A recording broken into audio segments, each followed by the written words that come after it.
Posso uma Ave Maria? Pode ser? Pode.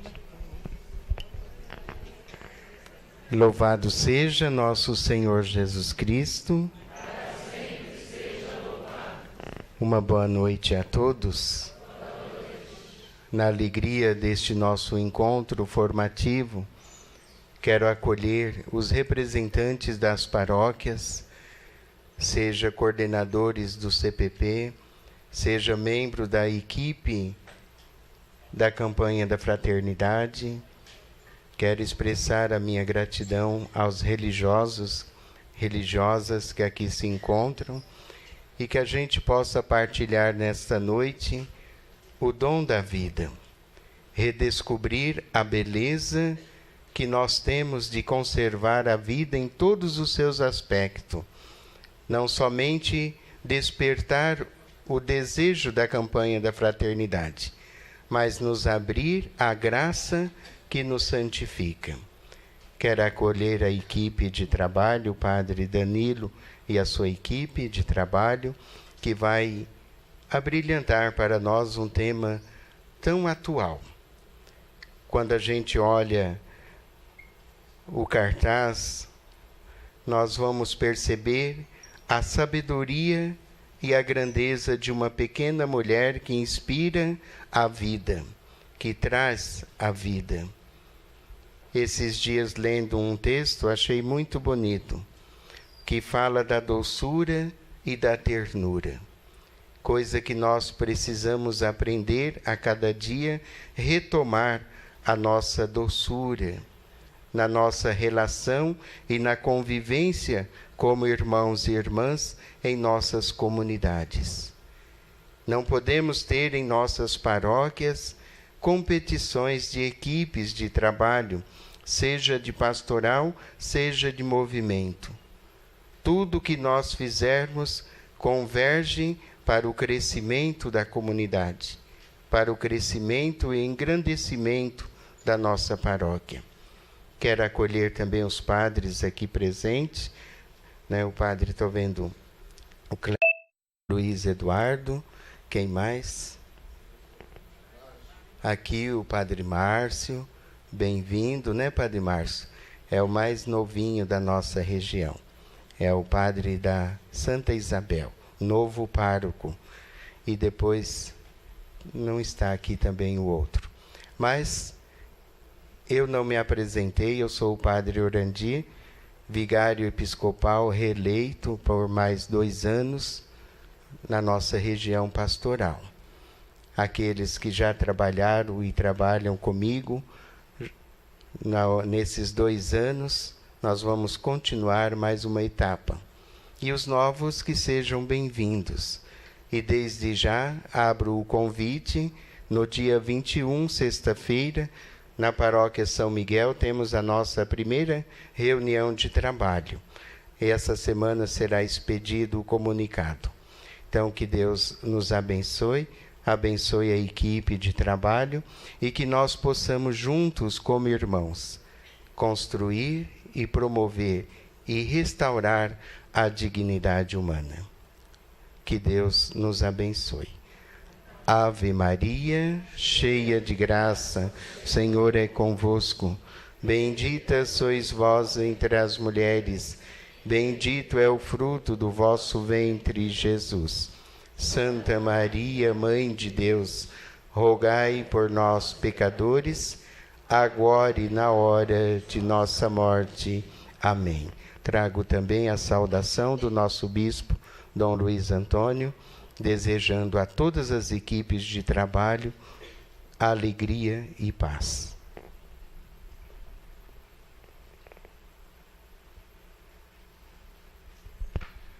Boa noite, povo de Deus. Boa noite. Sexta-feira, uma sexta-feira gostosa. Hoje nós vamos estamos juntos aqui para falar sobre campanha da fraternidade. Antes de dar início, chamar a equipe aqui na frente para apresentar. Bora lá? Meu nome é Diogo, eu sou da paróquia Nossa Senhora do Rosário de Pompeia. Boa noite. Padre Danilo, da paróquia Nossa Senhora Rosa Mística, aqui de Marília. Boa noite. Júnior da São Bento, aqui de Marília. Boa noite. Bruno, seminarista do 2º ano de Teologia, faço estágio pastoral em Rinópolis. Convido a todos a ficarem de pé. Vamos pedir a ação do Espírito nesta noite sobre os nossos trabalhos, sobre a nossa mente, para que nós possamos internalizar tudo aquilo que vai ser passado hoje. Amém? Vinde, Espírito Santo, enchei os corações dos vossos fiéis e acendei neles o fogo do vosso amor. Enviai o vosso Espírito e tudo será criado, e renovareis a face da terra. Oremos. Deus, que instruístes os corações dos vossos fiéis com a luz do Espírito Santo, fazei que apreciemos retamente todas as coisas, segundo o mesmo Espírito, e gozemos sempre da sua consolação. Por Cristo Senhor nosso. Amém. Santa Dulce dos pobres, rogai por... Estamos reunidos em nome do Pai, e do Filho e do Espírito Santo. Amém. Muito bem, pessoal. Já fomos, então, acolhidos, né? Já rezamos.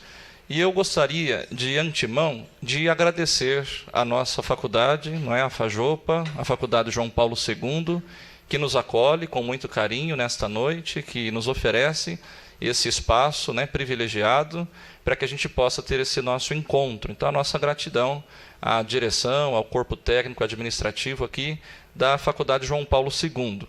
Nós vamos apresentar para vocês alguns slides, mas não fiquem assim tão preocupados em copiá-los, porque ainda hoje, no máximo amanhã, será enviado por e-mail esses slides, tanto no e-mail da secretaria paroquial, no e-mail da paróquia de vocês, como também no e-mail pessoal dos padres, tá bem? Então, claro, você pode fazer as suas anotações, até anotar aí alguma pergunta, caso surja alguma questão, para apresentar depois para a equipe, mas não fique tão preocupado, tipo, eu estava terminando a frase e mudou o slide. Poxa vida, aí fica incompleta a informação.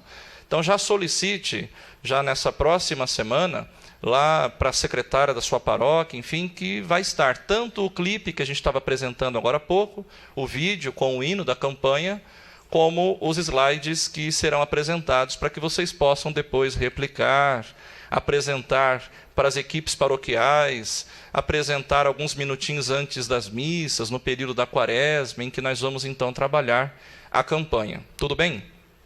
Outra coisa, nós temos banheiros nesse pavimento aqui, logo quando você sai, né, no hall de entrada, aqui também, né? Pronto, então nós temos 2 banheiros aqui, masculino e feminino, e lá embaixo, descendo a rampa, também tem mais 2 banheiros, caso você precise. Nós vamos fazer um pequeno intervalinho de apenas 10 minutos, só para que você dê uma alongada e acorde um pouquinho, se realmente precisar ir ao banheiro, né? Enfim, tomar uma água. Se não precisar, você permanece aí, que vai ser só 10 minutinhos mesmo. O nosso tempo é mais curto hoje. Nas outras 2 regiões, nós falamos na parte da manhã, das 9 até o meio-dia. E hoje aqui nós temos previsto de falar agora das 8 até as 10, ou seja, temos 1 hora a menos de fala. Então, nós vamos fazer um intervalo bem brevezinho, bem curto mesmo, só para você dar uma alongadinha, acordar e, se precisar, tomar uma água. Tudo bem? Combinado? Nós mandamos este ano fazer algumas camisetas como essa aqui, que traz na frente, não é, o cartaz da campanha, nas costas, Campanha da Fraternidade 2020, Diocese de Marília, de todos os tamanhos, PM, G, GG e Extra G. E nós rodamos aí as 2 regiões pastorais nas últimas semanas e vendemos lá para os leigos, para os padres e tal.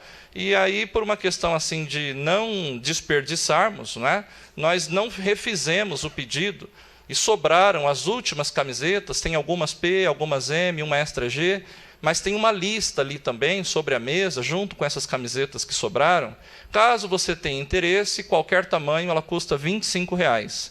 Se por acaso você quer comprar a camiseta, mas está sem dinheiro, não tem problema, deixa lá o seu telefone, o nome da sua paróquia, a gente te encontra.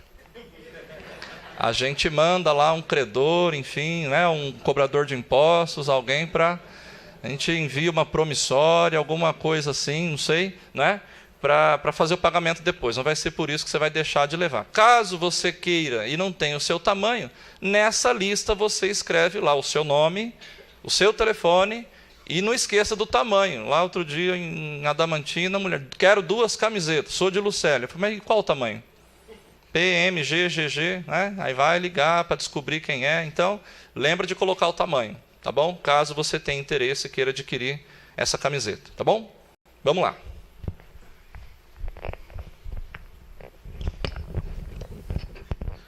Bom, vamos iniciarmos, né? Aqui a nossa campanha da fraternidade, ela já vem com um cartaz, não está aqui, mas um cartaz que por si só, né, já explica toda a campanha da fraternidade, né?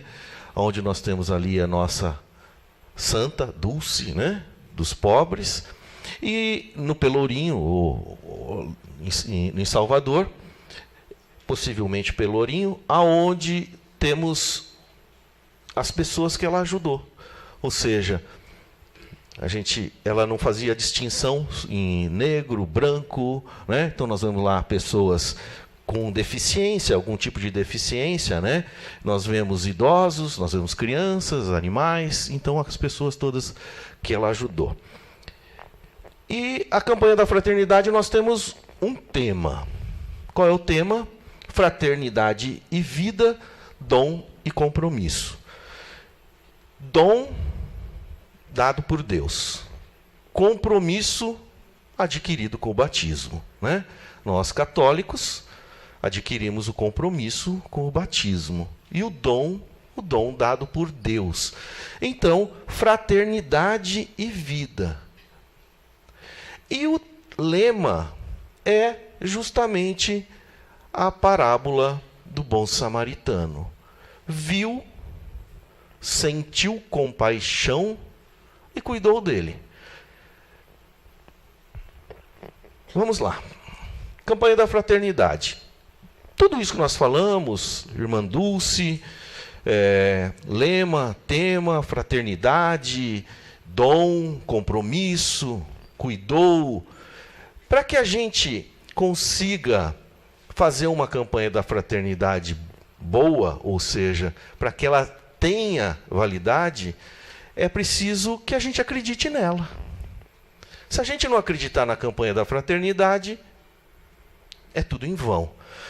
Para a eficácia da campanha da fraternidade, antes de mais nada, eu preciso acreditar nela. Para acreditar nela, é indispensável eu me imbuir da mística, da espiritualidade e dos seus métodos. Então, aqui a gente tem que sair acreditando na campanha da fraternidade, acreditando que a campanha da fraternidade vai gerar os frutos a que ela se propõe, né? Se a gente pensar o ano passado, nós tivemos aqui, falamos da políticas públicas. Gerou frutos? Sim, gerou frutos. Agora nós vamos continuar gerando mais frutos ainda. Qual o objetivo geral da campanha da fraternidade? O objetivo geral é conscientizar à luz da palavra de Deus para o sentido da vida como dom e compromisso, né? O sentido da vida, dom dado por Deus, compromisso nosso, que se traduz nas relações de cuidado mútuo. Aonde? Na família, na comunidade, na sociedade, no planeta, na nossa casa comum. Então esse é o objetivo geral, conscientizar a partir da palavra de Deus a ajudar as pessoas. E os objetivos específicos: apresentar o sentido da vida. Nós estamos aqui, tem um sentido. Qual é esse sentido? Qual é o sentido que Jesus nos propõe? Né? Propor a compaixão, a ternura e o cuidado. Compaixão. Compaixão não é ter dó. Dó eu sinto quando eu vejo alguém, simplesmente passo por ele, dou uma esmola, ajudo aquela pessoa e sigo o meu caminho. Isto é dó. Compaixão é eu me colocar no lugar daquela pessoa. Eu sentir a dor daquela pessoa. Eu sentir o que aquela pessoa está sentindo. Isso é compaixão. Quando eu tenho compaixão, eu pratico a caridade. Quando eu tenho dó, eu dou esmola. Fortalecer o encontro da fraternidade e da revolução do cuidado. Nós vamos ver já, né? O que é essa revolução do cuidado? Nós estamos numa situação onde existe uma indiferença. E agora a gente tem que passar para o cuidado. Essa revolução quem fez na nossa campanha? O samaritano, o bom samaritano. Promover e defender a vida da fecundação natural até seu fim. Esse é um objetivo específico. Proteger a vida. Desde a fecundação até a sua morte natural. Despertar nas famílias, as famílias para a beleza do amor, que gera uma vida nova. Quem gera vida? Família. Precisamos despertar a beleza nas famílias. Despertar nos jovens esse dom. De quê? Da vida. Não só despertar o jovem para o dom da vida, mas despertar o jovem para que o jovem cuide de outros jovens. Né? É muito mais fácil um jovem cuidar de um jovem do que uma pessoa mais velha assim, né? Que já não lembra nem vai conversar com um jovem, a linguagem já é totalmente diferente. Ele fala 3 palavras e eu falo assim, não entendi 2. Né? Então, na realidade, quem está mais próximo do jovem é o jovem. Quem está mais próximo da criança é a criança. Quem está mais jovem do idoso é o idoso. Né? Às vezes a gente quer mandar no idoso, a gente quer ajudar o idoso, mas a gente não sabe, porque a gente não vive aquela situação. Valorizar, divulgar e fortalecer iniciativas já existentes em favor da vida. Se a gente ficar falando aqui, cada um de nós temos na nossa paróquia várias pastorais que valorizam a vida. O que ele está propondo? O que está propondo? Fortalecer.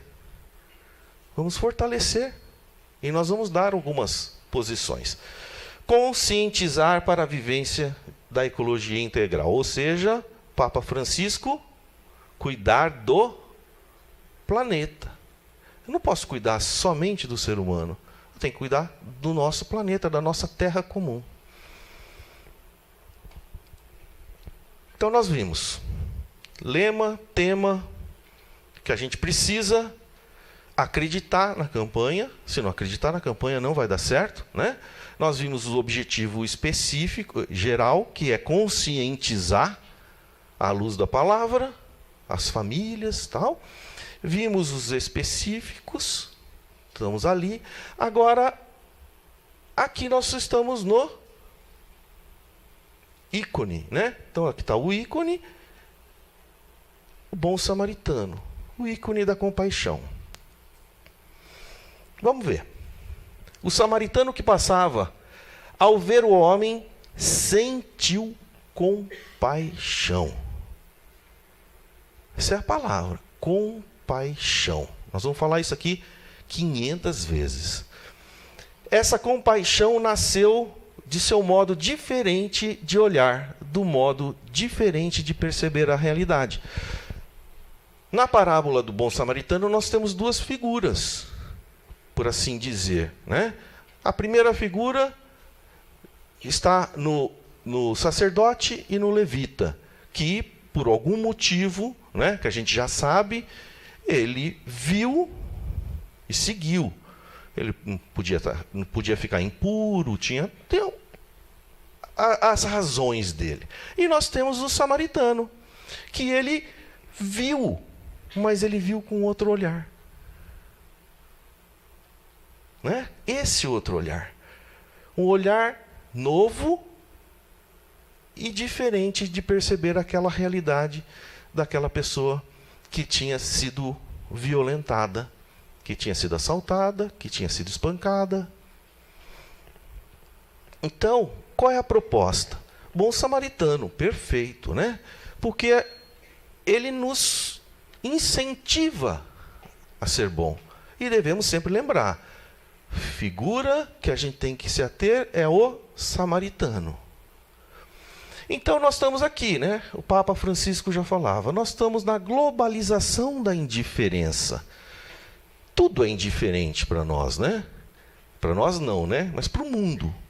Tudo é indiferente. A gente passa, vê, ajuda e segue. Então ele propõe que essa indiferença mude para uma revolução do cuidado. Então a gente fala aqui, para que haja uma mudança, tem que haver uma revolução. Tem que ter uma revolução no ser humano.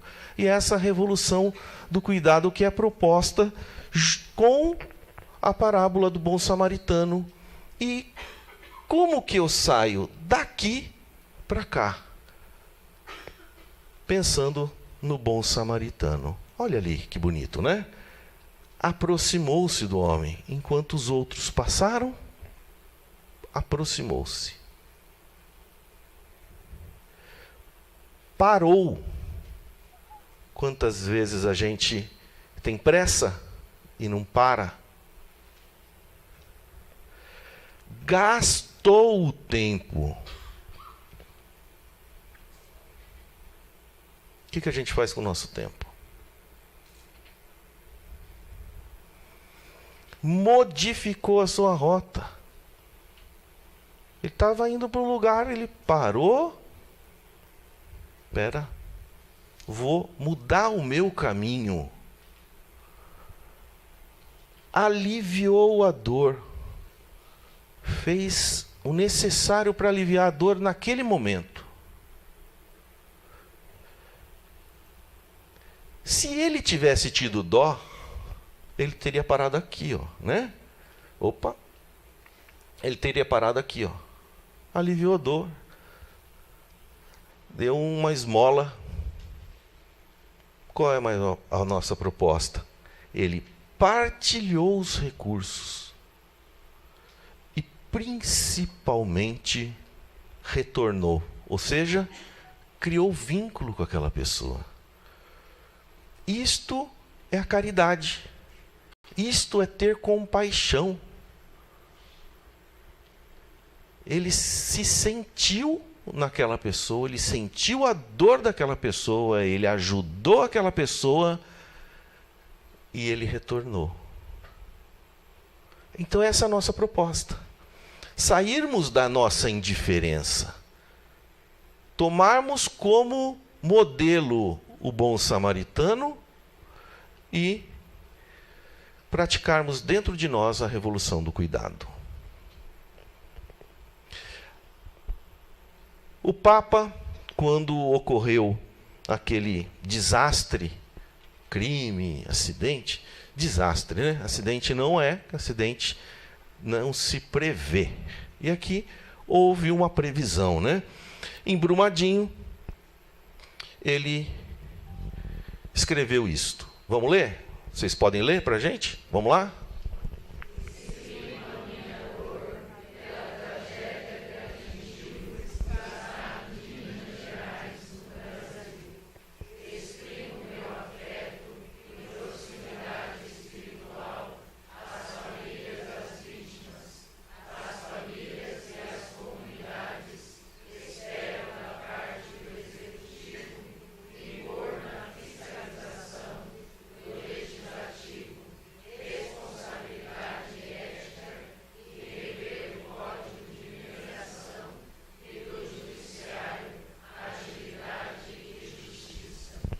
Né? Olha aqui.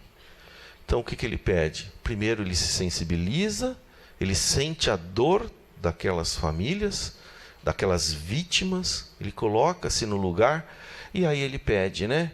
Espero que os poderes executivo, legislativo e judiciários resolvam esse problema.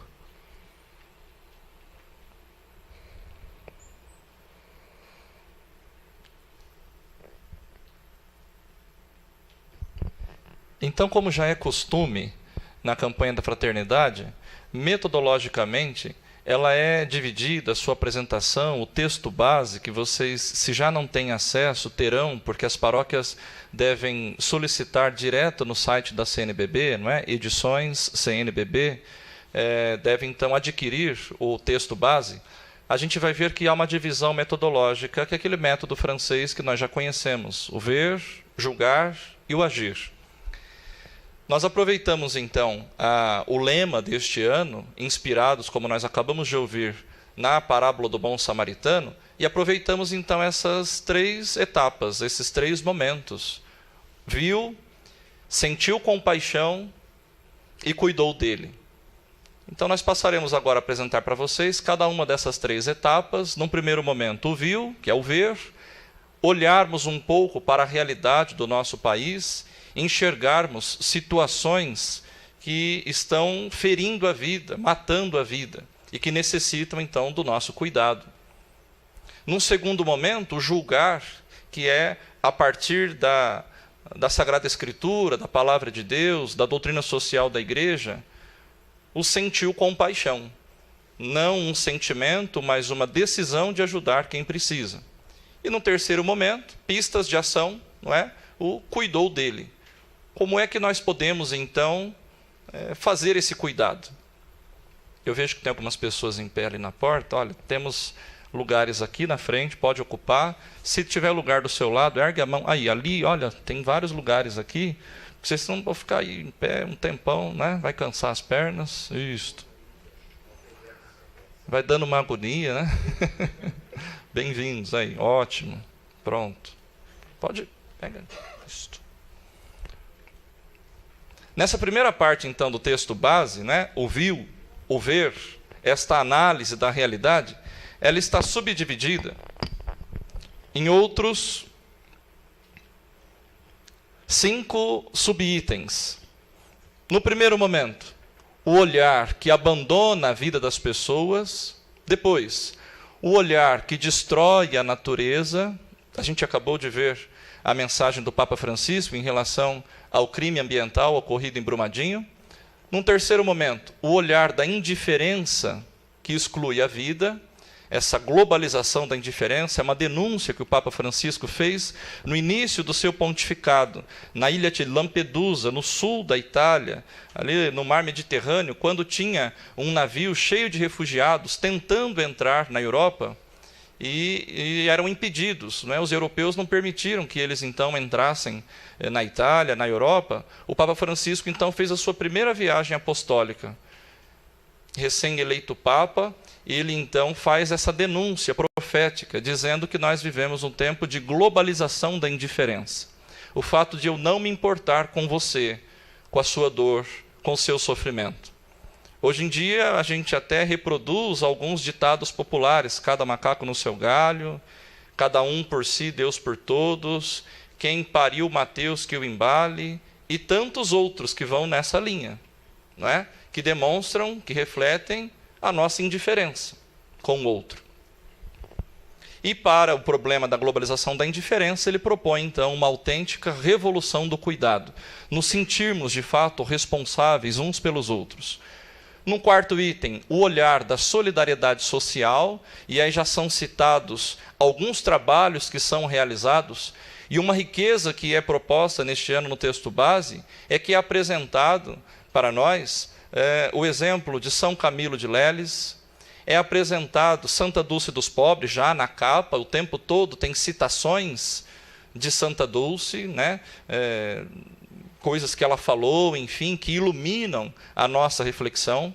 É citado Dom Helder Câmara, Dom Luciano Mendes de Almeida, doutora Zilda Arnes, fundadora da Pastoral da Criança e da Pastoral da pessoa idosa, Dom Luciano, no caso, fundador da Pastoral do Menor, enfim, grandes homens, grandes mulheres que colaboram, que contribuem com a nossa espiritualidade. E, por fim, um chamado à reflexão, uma provocação, uma pergunta muito clara.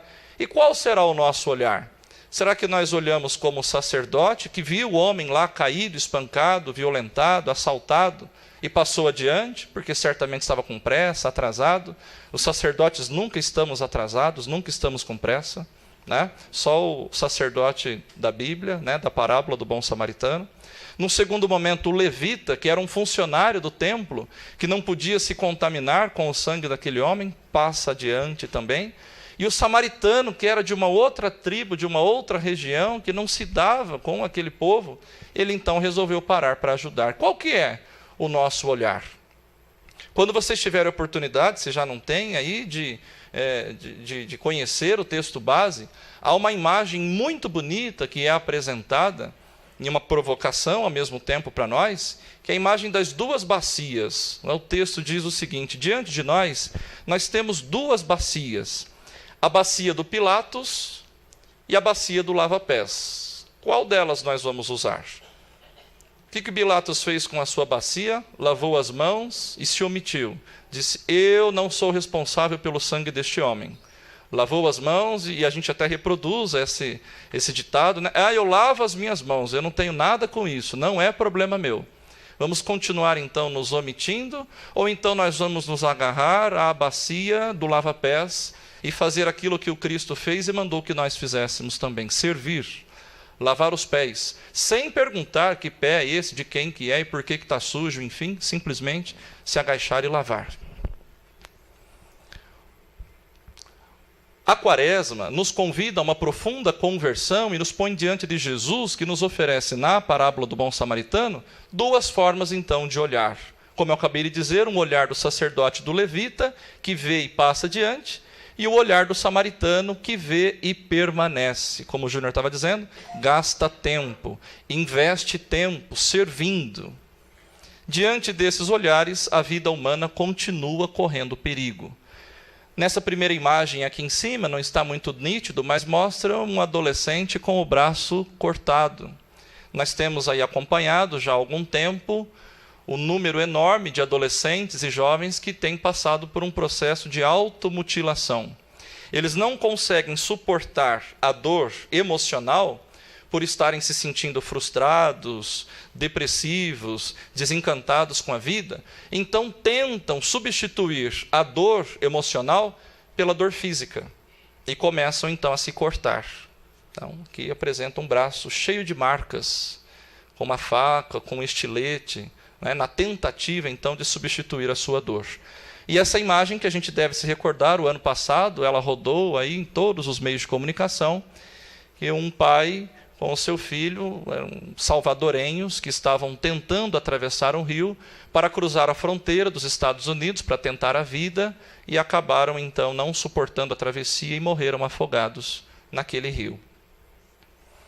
Novos olhares. Segundo os bispos da América Latina e do Caribe, a globalização econômica tem contribuído para o surgimento de novos rostos de pobres, cuja vida é desrespeitada e constantemente violada. Então, a citação, né, do parágrafo 32 aí, do texto base. Hoje tem novos rostos de pobres. Hoje, por exemplo, nós podemos falar daqueles que se sentem excluídos no mundo digital.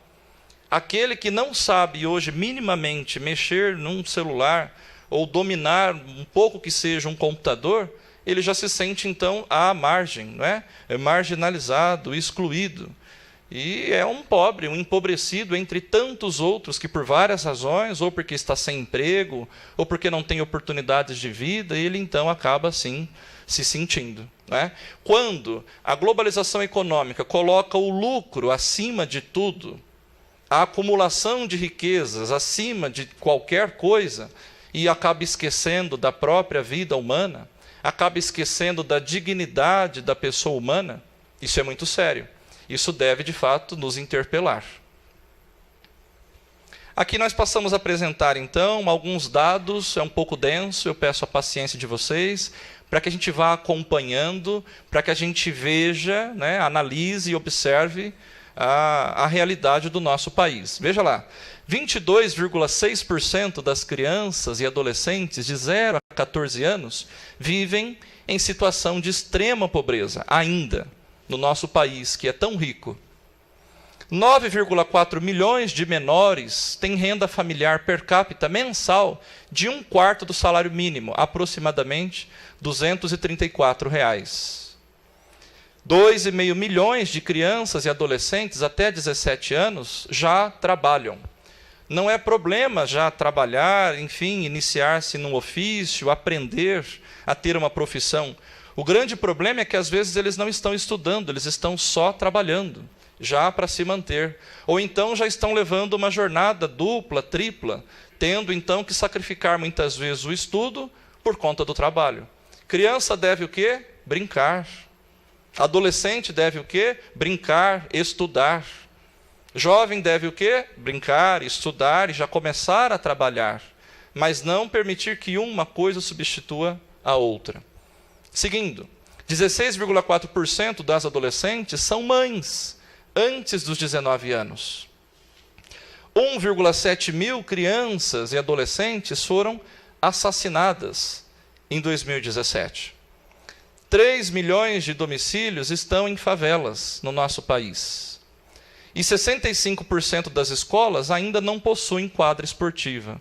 Não é que ela não é coberta, não, a escola não tem a quadra. Há pouco tempo a gente viu um movimento, pelo menos no nosso estado, de cobertura das quadras, para que as crianças não ficassem expostas ao sol. Ainda no nosso país, 65% das escolas, é mais da metade, ainda não tem quadra esportiva, onde ele possa então ter contato com esporte, com lazer, com recreação e etc.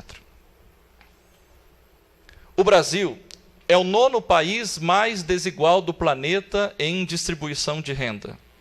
A desigualdade social, então, segundo o Papa Francisco, é o primeiro mal causador de todos os outros, causador de um número sem fim de pecados.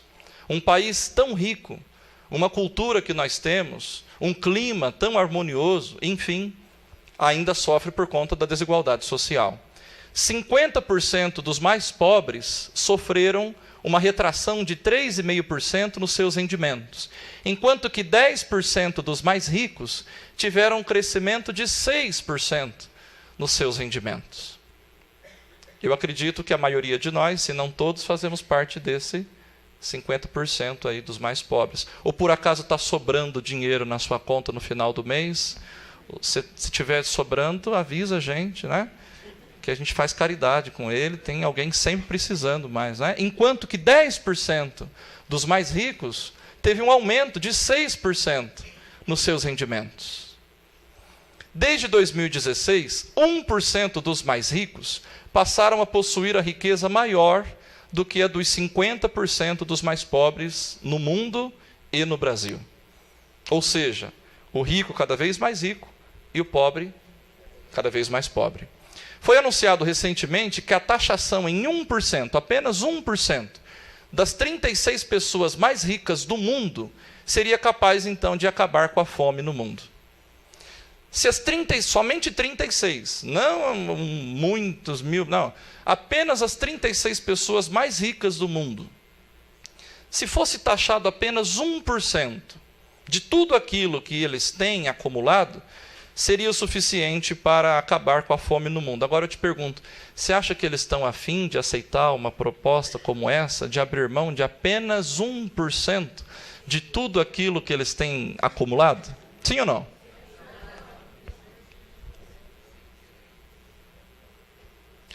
Mais uma vez, já que o nosso tema principal é a defesa da vida, inspirados no profeta do século XXI, o Papa Francisco, a campanha da fraternidade reassume a defesa da vida, a vida do nascituro, daqueles que ainda não nasceram. O que diz o Papa? A defesa do inocente nascituro deve ser clara, firme, apaixonada, porque nesse caso está em jogo a dignidade da vida humana, sempre sagrada. e exige o amor a toda pessoa, independentemente do seu desenvolvimento. Igualmente sagrada é a vida dos pobres, num tempo de invisibilidade, onde o pobre simplesmente inexiste, né? Que já nasceram e se debatem na miséria, no abandono ou na exclusão, em todas as formas de descarte. O Papa Francisco tem denunciado a cultura do descarte. A pessoa chega numa determinada época da vida, ela atinge uma certa idade, em que aquilo que ela recebe no final do mês já não é o suficiente para ela comprar os seus remédios, comprar a fralda geriátrica, pagar um cuidador, então ela dá mais despesa do que lucro, do que rendimento. A tendência, então, é dela simplesmente ser descartada, deixada de lado. A cultura do descarte.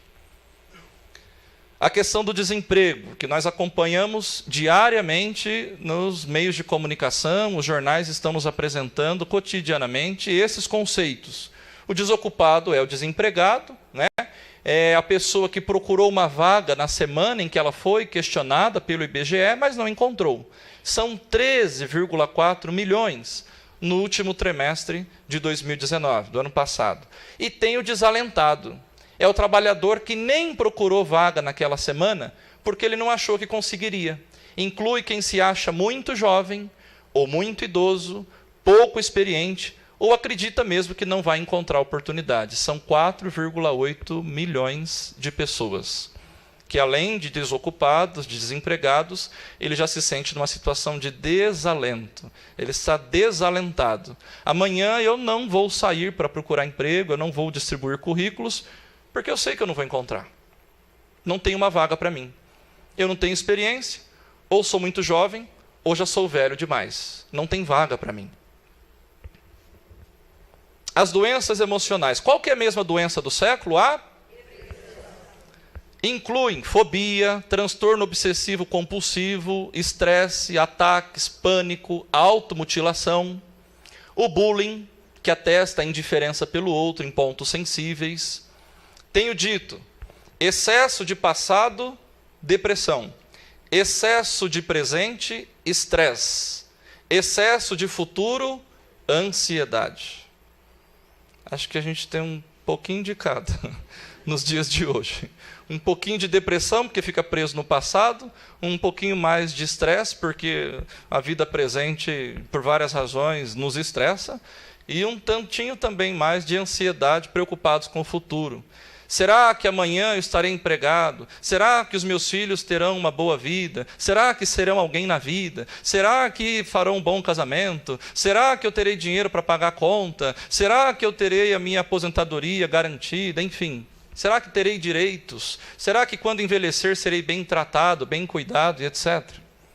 São 322 milhões de diagnosticados com depressão. 4,4% da população mundial.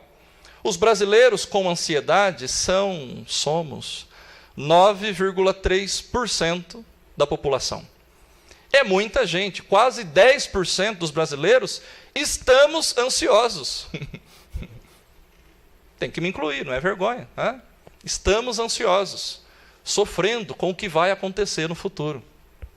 Essas patologias aumentam, claro, quando a pessoa se encontra em situação de pobreza, de desemprego, de ruptura de relacionamentos, acompanhado de outras doenças, quando ela faz uso de álcool, drogas e etc. O que é que a gente tem constatado? Que o adolescente, o jovem, tem tirado a sua vida, ou tem se automutilado, porque não sabe lidar com a frustração, porque não sabe lidar com o não.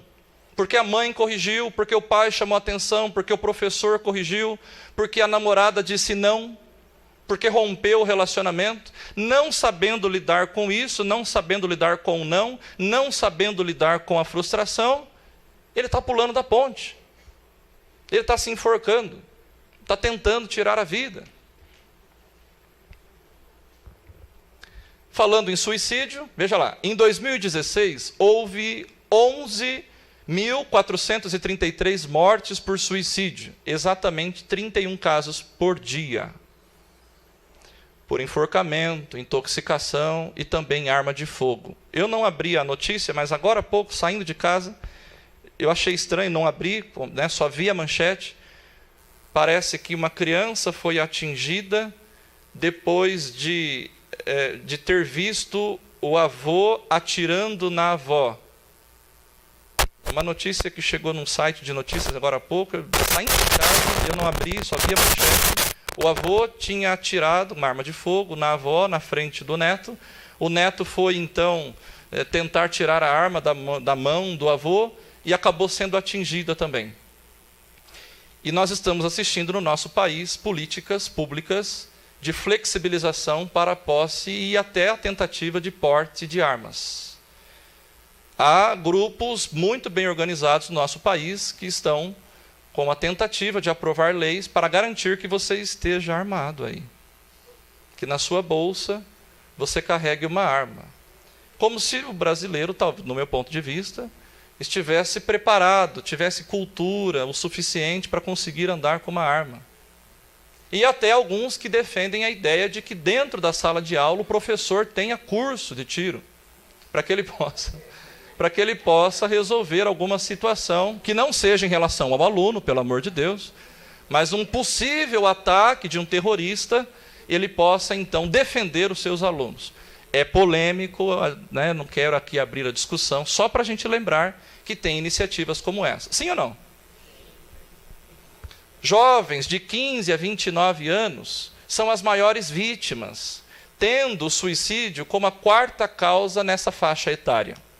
Pensando então nesta provocação que a campanha faz neste ano, nós já estamos organizando para a primeira semana do mês de junho, aqui na Fajopa, parceria então com o curso de teologia para leigos da nossa região pastoral 1, aquela nossa semana intensiva de estudos para os alunos do curso de teologia para leigos, em parceria com a Fajopa, nossa faculdade João Paulo II, um evento em que estará conosco durante toda a semana, um dos expositores será o padre Lício, lá da Diocese de Guarulhos, que escreveu um livro sobre o suicídio.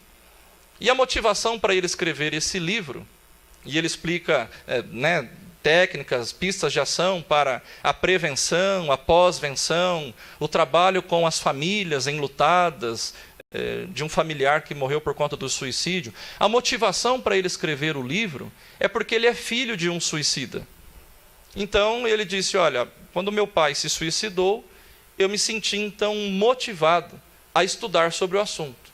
Começou então a fazer a sua pesquisa, essa pesquisa então virou o livro, e ele então estará conosco de 1 a 5 de junho, marca aí na sua agenda, na primeira semana de junho, aqui em Marília. Ele será um dos outros expositores, falando especificamente sobre esse fenômeno do suicídio.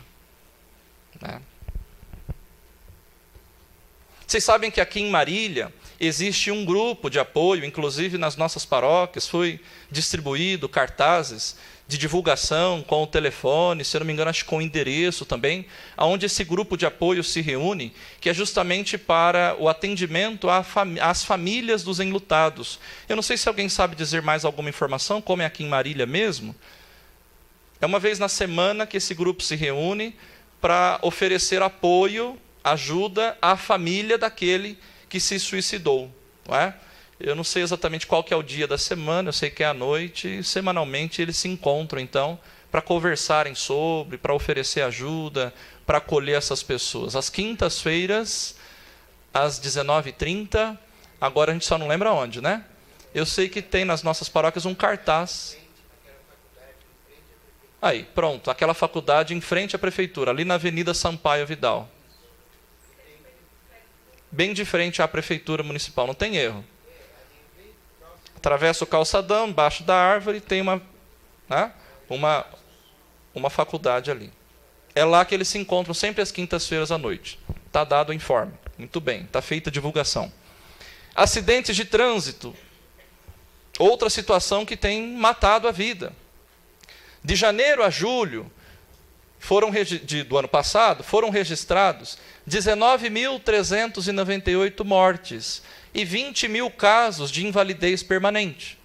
Todo o ano de 2018 registrou 47 mil mortes em acidentes de trânsito. 5 mortes a cada hora. Principalmente em rodovias federais. Diante desse problema gravíssimo, foi criada na cidade de Curitiba, na Arquidiocese de Curitiba, a Pastoral do Trânsito.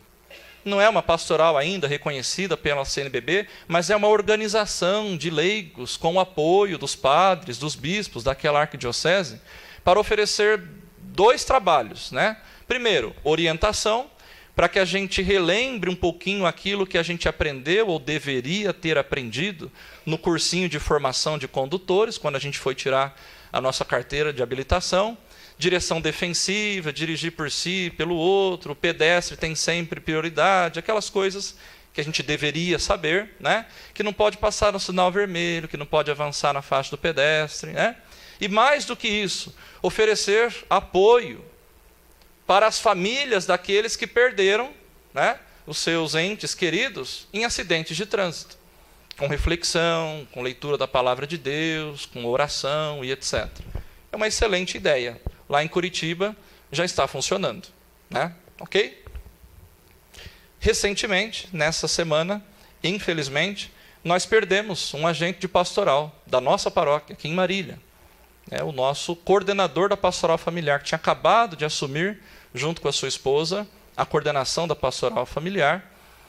Não como um acidente de trânsito, mas, enfim, ele era um funcionário de uma dessas concessionárias, né, que cuidava de uma rodovia, e com aquela chuvarada toda que estava caindo, simplesmente abriu-se uma cratera na rodovia onde ele estava trabalhando como supervisor, e ele foi engolido pela cratera. O feminicídio. O Brasil registrou em 2017 o assassinato de 4.900 mulheres, segundo o Atlas da Violência divulgado em 2019, e mostra que cerca de 13 mulheres foram assassinadas por dia ao longo do ano, em todo o país. O número representa um aumento de 30,7% nos últimos 10 anos, e de 6,3% em relação a 2016. O estudo mostra ainda que 28,5% das vítimas foram mortas em casa e 52% por armas de fogo. Olha, de novo, a bancada da bala é forte. Tendo uma arma em casa, o sujeito acredita, então, que ele vai se sentir mais seguro. No momento em que entra o bandido lá em casa, eu vou ficar tranquilo, calmo, sossegado, vou lembrar das minhas aulas de tiro, que eu fiz num ambiente tranquilo, calmo, sossegado, com musiquinha de fundo, ar-condicionado, aprendi a mirar, a segurar a postura com a arma. Eu vou ter toda a tranquilidade do mundo para atingir o ladrão que entrou na minha... Vou ter essa calma, gente? Não sei, né? Penso que não. Mulheres morrendo pelo simples fato de ser mulher. Isso é feminicídio. Que, aliás, no direito não existia essa tipologia, né? Existia homicídio e outros tipos, né? E, de repente, começou a ter esse tipo de assassinato de mulheres, pelo simples fato de ela ser mulher, vista como sexo frágil, aquela que, por alguma razão, disse não para o seu companheiro, no momento de desentendimento, enfim, chegaram às vias de fato, e ela acaba sendo assassinada, pelo simples fato de ser mulher. Os conflitos no campo, eles envolvem terra, água, trabalho, garimpo e violência contra pessoas, com assassinatos, ameaças, agressões, prisões. Crescem os conflitos envolvendo a água, envolvendo mineradoras, envolvendo o trabalho escravo. Mais de 73% dos casos envolvem as populações tradicionais, indígenas, quilombolas, ribeirinhas, caiçaras, que são minoria, que são vistos como vulneráveis, fragilizados, e acabam justamente por isso sendo mortos ou ameaçados. São 86 casos de trabalho escravo, envolvendo 1.465 pessoas, no ano de 2018. E aí, no último encontro, você lembrou que 3 desses 86 casos, a fazenda onde tinha trabalho escravo era de um deputado federal. Como a gente não trabalha com nomes, né? Eu não sei mesmo, enfim, mas era um deputado federal, 3 desses 86 casos. Tenho visto com muita apreensão, preocupação, iniciativas de políticas públicas, por conta do governo federal, de iniciar mineração em terras indígenas. Eles estão regulamentando, estão trabalhando, estão aí se articulando com a seguinte desculpa: nós precisamos ensinar o índio a trabalhar. O índio ocupa uma terra muito rica, rica de minério. Nós vamos então fazer minério ali e vamos repassar os royalties para os indígenas. Espera um pouco, ensinar o índio a trabalhar? É o índio que não sabe trabalhar? Ele não era o dono da terra até antes de nós chegarmos aqui? A gente chegou, cercou, chamou de nosso, pôs a placa, vendeu, alugou, arrendou. Chegou invadindo, expulsando, catequizando à força, enfiando goela abaixo a nossa cultura a eles. E agora são chamados, permita dizer, de vagabundos. Não sabem trabalhar ou não querem trabalhar. O índio é sustentável. O índio produz aquilo que ele precisa para comer naquele dia, porque vive um dia de cada vez, porque ele não acumula, porque ele não desperdiça. Ele produz o que ele precisa comer naquele dia. E no outro dia, porque ele respeita a natureza e a vê como sagrada, como divina, ele então, com muita delicadeza, ele vai procurar algo para ele comer, para o seu sustento. Exemplo de sustentabilidade para nós é o índio. Não é exemplo de vagabundo que precisa ser ensinado a trabalhar. Penso eu. Talvez eu esteja errado. E a intolerância virtual. Em tempos de banalização da vida, cada vez mais banalizada, nós temos visto que muitas pessoas que não têm coragem de falar muitas coisas que eles pensam, de assumir as suas posturas, assim, na frente de todo mundo, por trás de um computador, por trás de um celular, ele fica muito corajoso. E aí ele esparrama toda a sua série de imbecilidades. E ele começa a atingir um monte de gente. Ele expressa a sua intolerância com o diferente, através da mídia, através do virtual. Veja, a banalização da vida alcançou o mundo virtual por meio das fake news. Tem até a tentativa de uma comissão parlamentar de inquérito sobre as fake news, dos perfis falsos, das notícias caluniosas e cheias de ódio.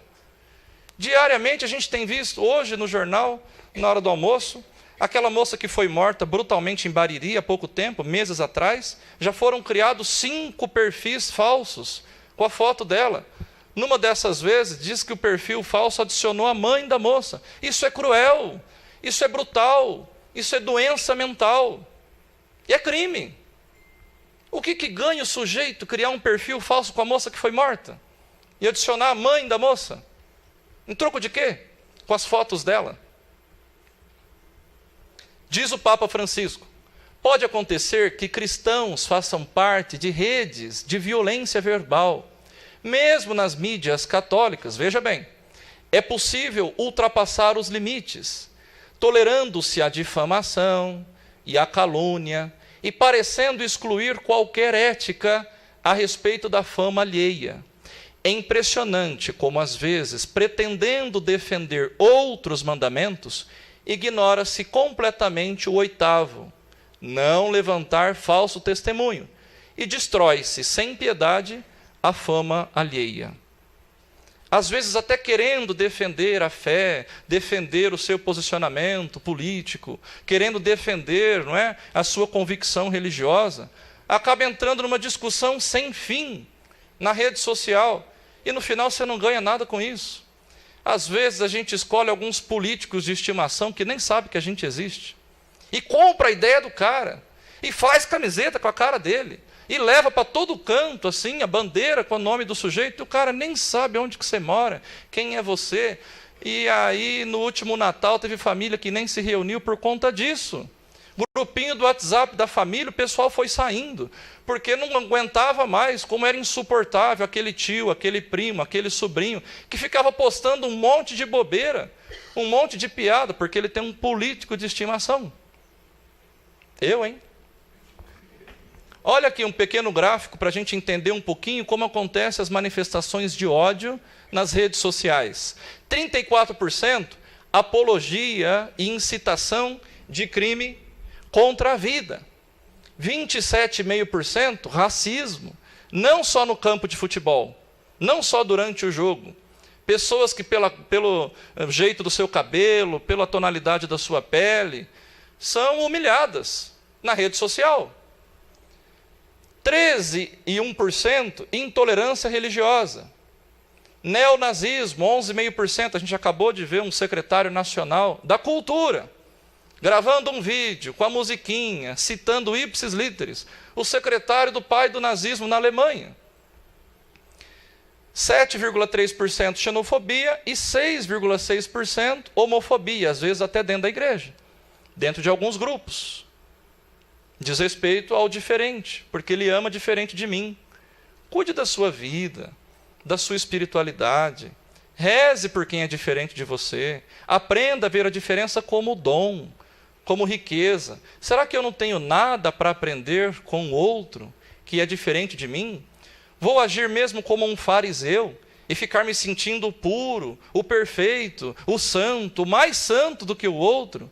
E ficar, então, espezinhando a vida do outro, porque ele pensa diferente de mim, porque veste diferente de mim, porque reza diferente de mim, porque crê diferente de mim, porque ama diferente de mim? Vale a pena?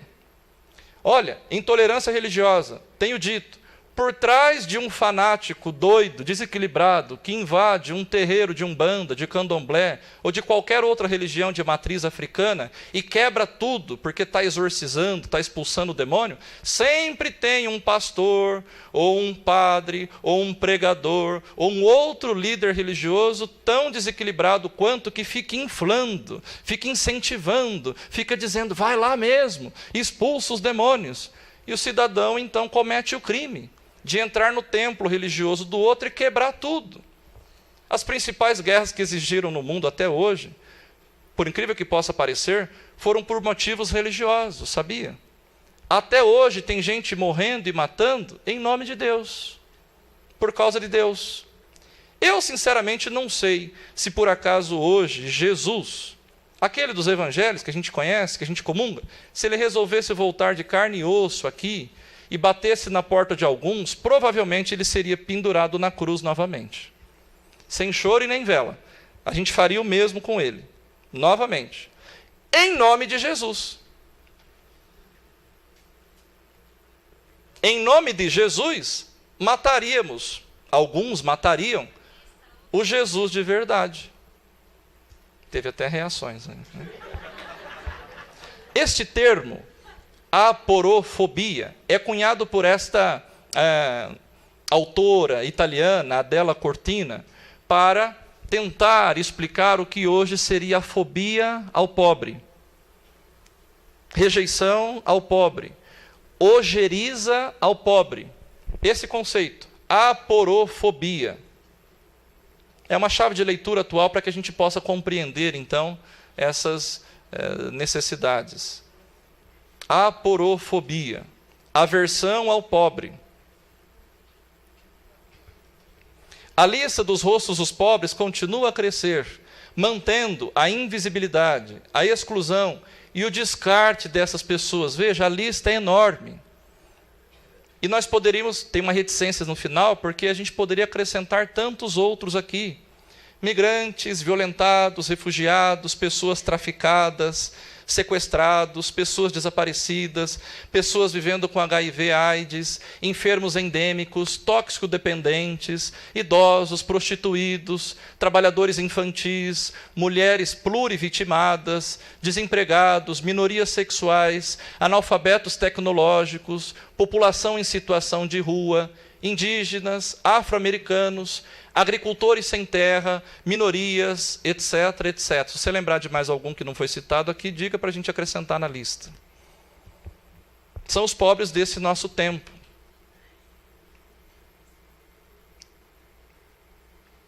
É o homem caído à beira do caminho, que foi violentado, que foi assaltado, e que espera a nossa ajuda de bom samaritano.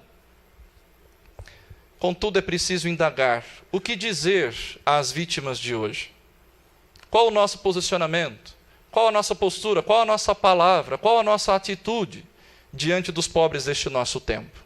O olhar da fé, ao mesmo tempo em que identifica sombras, como a gente apresentou até agora, todos esses dados aí, alarmantes, urgentíssimos, deve indispensavelmente também identificar luzes. Ufa, que bom! Senão a gente vai ficar falando só das sombras, tem luzes também. Veja lá, identificando luzes. As pastorais sociais e os nossos movimentos eclesiais, milhares de agentes das nossas 26 pastorais sociais da igreja no Brasil, dentre elas muitas que vocês participam, pastoral da criança, da saúde, carcerária, do povo de rua, pastoral do menor, da sobriedade, da pessoa idosa, pastoral das juventudes, pastoral da AIDS, da mulher marginalizada, a pastoral familiar, a comissão pastoral da terra, o Conselho Indigenista Missionário, CIMI, os vicentinos e tantos outros movimentos, entidades, novas comunidades de vida, além dos nossos milhares de catequistas leigos e leigas que educam a fé em Jesus Cristo. Pode ser que eu tenha esquecido de alguma pastoral aqui também, que acabou não sendo elencada. Sobriedade aparece? Acho que sim.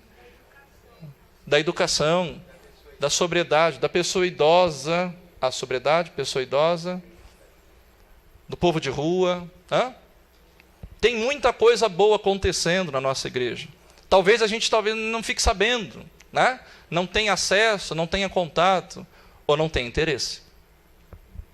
Nós podemos contribuir com outras experiências pastorais. Recentemente foi criado na nossa cidade, vocês devem saber, foi amplamente divulgado, nunca é demais lembrar, e lá nas outras duas regiões nós destacamos também, a geladeira solidária. É esse o nome, né? Ali na rua Paraíba, descendo a rua Paraíba, próximo ali à nossa catedral, tem lá uma geladeira, tem um micro-ondas, tem um latão de lixo e tem uma câmera.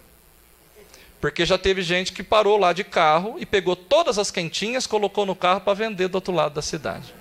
Teve. Aqui em Marília. É o ser humano.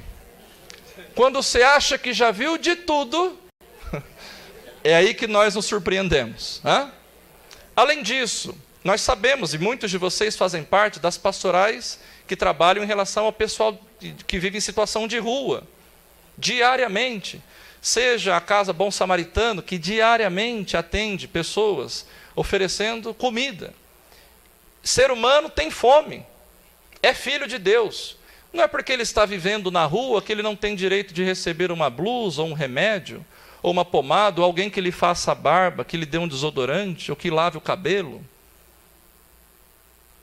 Ou não, está vivendo na rua, já que nós vivemos na época da meritocracia, se ele não se esforçou, se ele não estudou, se ele não trabalhou, se ele não arrumou emprego, problema dele, não tenho nada com isso. É isso que a gente tem escutado por aí, muitas vezes chega até a reproduzir, mas para você que é cristão, não pode repetir um discurso como esse. Se você é cristão, você é o bom samaritano, você oferece ajuda, você não joga pedra, nem julgamento, muito menos condenação. E a casa Mateus 25, vocês já ouviram falar? Sim? Não? Mais ou menos? Como que é mesmo a motivação, o carisma, acolher pessoas que estão em situação de rua, né, Daniel? E é administrado por pessoas que já fizeram essa experiência, a maioria deles, se não todos, todos eles, ex-moradores de rua, pessoas que por alguma razão foram parar nas ruas, agora recebem como monitores outras pessoas nessa situação para oferecer um pouquinho de dignidade para eles. Resumidamente, acho que é isso, né? Ali próximo da paróquia Guadalupe, né, no comecinho da João Ramalho, vira à direita, né, antes de chegar na paróquia Guadalupe, você encontra a Casa Mateus 25, né, que inclusive pode receber doação, né, visita, rezar junto, né, muitas organizações. Se alguém tiver dúvida, fala com o Daniel aqui, ergue a mão, Daniel, o povo te conhece, da Missão Louvor e Glória, está de azul, né, que ele sabe falar um pouquinho melhor sobre a casa. ainda identificando luzes, a necessidade de nós educarmos o mundo para um novo humanismo. É urgente educar as jovens gerações para que participem ativamente na luta contra os ódios e as discriminações, e para que nunca se cansem de ir ao encontro do outro. Com efeito, para preparar um futuro verdadeiramente humano, não é suficiente rejeitar o mal, mas é preciso construir juntos o bem. Aqui a gente está citando mais uma vez aquele que eu tenho definido como profeta do século XXI, o Papa Francisco. E me faz recordar uma frase como essa do Martin Luther King. O que me incomoda não é o barulho dos maus, mas o silêncio dos bons. A omissão dos bons, a omissão dos cristãos, daqueles que comungam cotidianamente a Eucaristia, mas quando encontra o Cristo de verdade, corta a volta. A solidariedade social, ainda identificando luzes, onde é que ela acontece? Conselhos de direitos, e aqui eu vejo que tem pessoas que fazem parte de conselhos de direitos a nível municipal, não é? Da criança, do adolescente, não sei se da mulher, da juventude, enfim.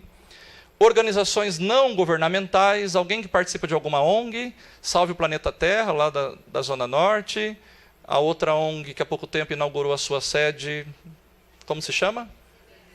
A ONG Semear, dos renais crônicos, do atendimento à pessoa com câncer, não é? E tantas outras entidades, organizações não governamentais, que não são porcaria. O Greenpeace foi chamado ontem de porcaria. Não interessa por quem, né? Não faz muita diferença. Uma entidade internacional, presente no mundo todo, lutando pelo meio ambiente, foi chamado de ONG porcaria. Movimentos sociais e populares, sindicatos, associações de bairro. No seu bairro tem associação? Você costuma frequentar as reuniões? Você participa ativamente? Será que não é necessário organizar essa associação? Instituições filantrópicas na área da educação, da saúde, da assistência social. Enfim, há muita coisa boa acontecendo dentro das nossas comunidades, perto das nossas casas. E requer de nós, claro, o nosso empenho, a nossa participação. Ufa! Vamos fazer um intervalinho. Lembra que eu falei? São 10 minutinhos. É o tempo de você fazer um pipi, é o tempo de você tomar uma aguinha e você já volta aqui para a gente dar continuidade. Pode ser?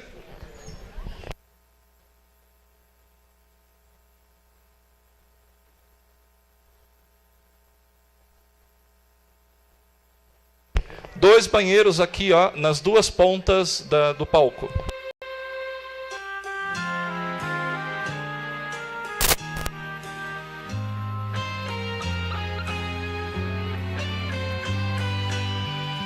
Deus de amor e de ternura contemplamos.